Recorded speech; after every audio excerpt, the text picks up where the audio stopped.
think it's very important to me that when I make something, it has to firstly fulfill its core function. Secondly, it has to look beautiful and something that you simply just can't buy off the rack in the market. Hi, my name is Louis and I'm a designer maker from Singapore, currently staying in Taiwan.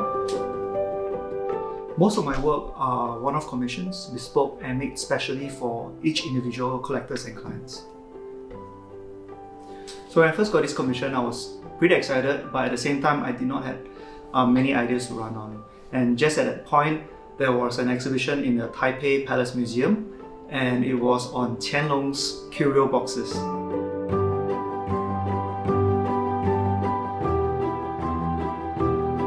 And it was at this exhibition which I saw all these wonderfully made boxes. And Emperor Qianlong was also an avid collector of small little items, and these boxes were made to house these items. So I bought the exhibition book. I went home and I did some research on the types of boxes that were made during that time.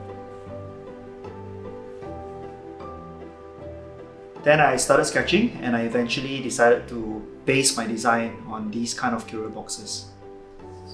So when I'm designing a certain project, I think it's very important for me to have a reason and there's provenance to why this is being made this way.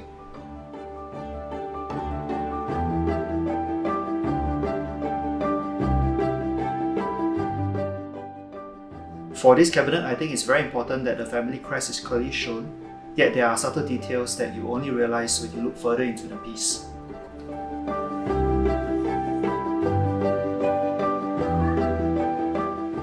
So I selected teak for the main carcass.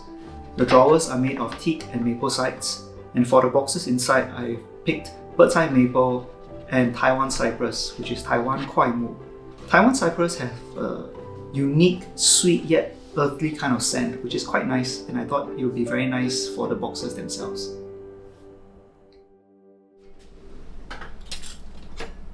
I don't have a very big workshop, and my studio is a small room in the apartment that I live in. I also have to be careful of the noise and dust that I make while I'm working.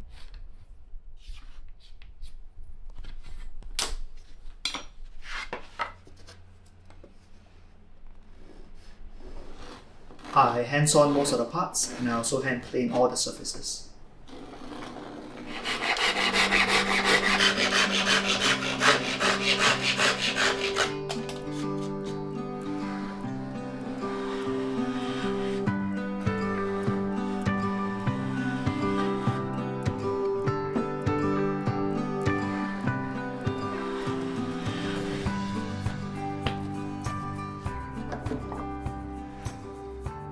So for the family crest, I had to retrace the outline to adapt it to the marquetry that I was doing.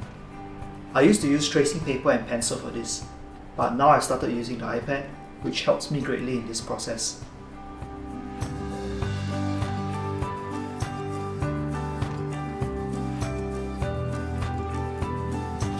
I had to choose the right colors of veneers that will go with the crest, as well as the brush sheet that I'll be using. So veneers are thinly sliced pieces of wood, and in this case 0.6mm thick, and I'm choosing from a selection of pre-dyed veneers. Then the cutting process begins.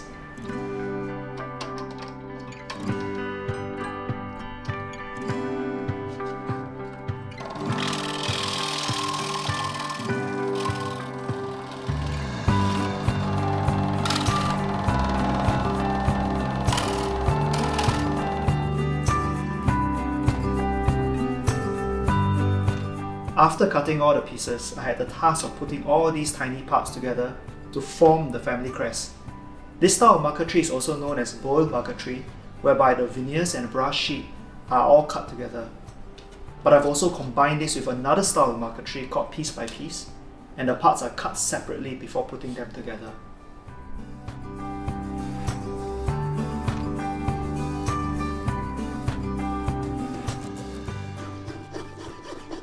Here I'm cutting pieces of teak for the family crest on the sliding door. This is like Intarsia, or like cutting pieces of wood, then putting them together to form a pattern on the surface.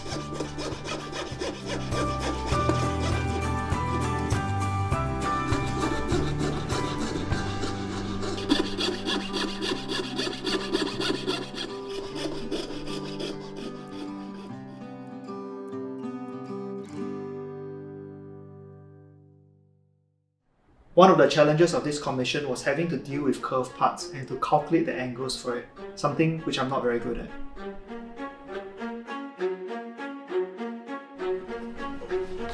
All the drawer fronts are made of teak and the sides made from maple.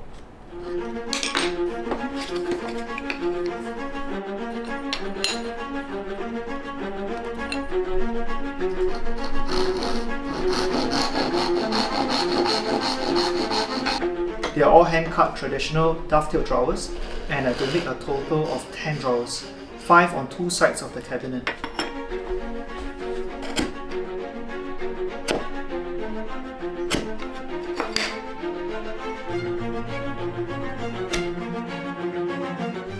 Another challenge that I faced were the Tambour doors.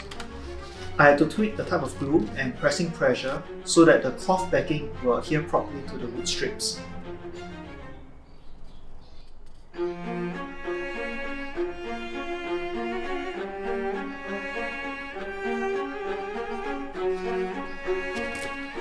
So bird's eye maple has a very interesting grain detail which almost looks like the contours of a topography map, and it's quite interesting, and I quite like the combination of the bird's eye maple and the Taiwan cypress together. There are 12 dots around the family crest, which is why there are also 12 boxes made for this.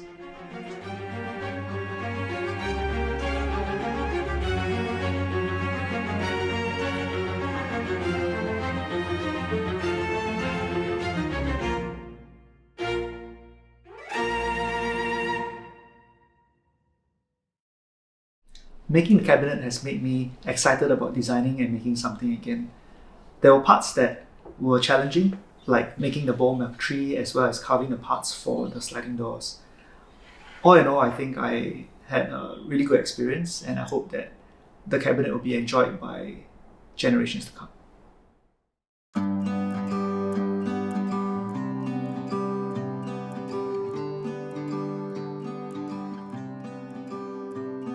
So there are 3 openings on 3 sides of this cabinet, which mirrors the 3 key masteries as on the crest.